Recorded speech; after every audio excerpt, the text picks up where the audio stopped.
When you get kicked out of a club, one answer is to open your own. That's what American Express has done after an airline gave it the heave-ho. To explain more, we have WSJ middle seat columnist Scott McCartney. Scott, thank you for being there. Good to be with you, Simon. What happened to American Express and how did they respond?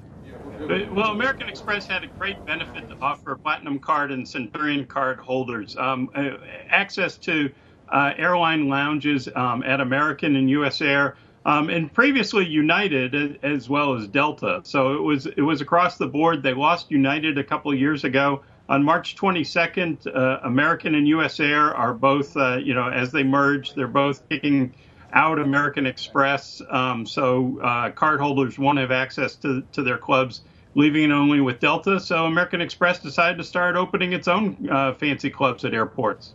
And that sounds very nice. How did the loyalty members respond? Because that's what it is, after all about. Well, it's early.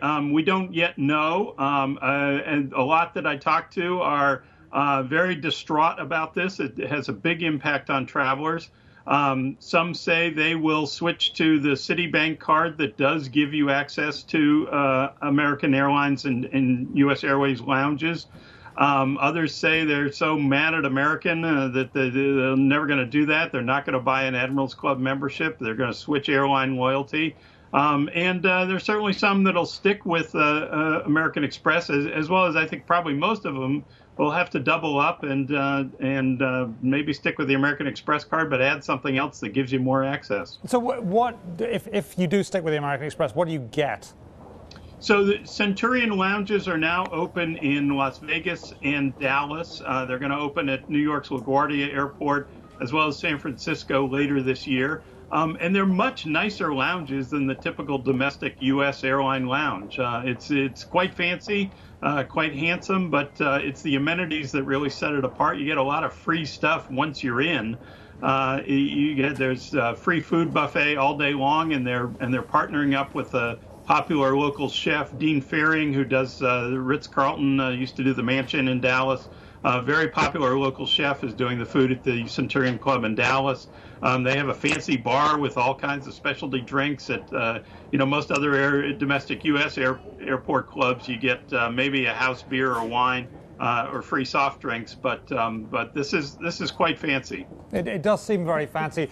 Now, historically, credit cards and airlines have had a very symbiotic relationship. Is this going to be more trouble to come? Is that what we're looking at down the road?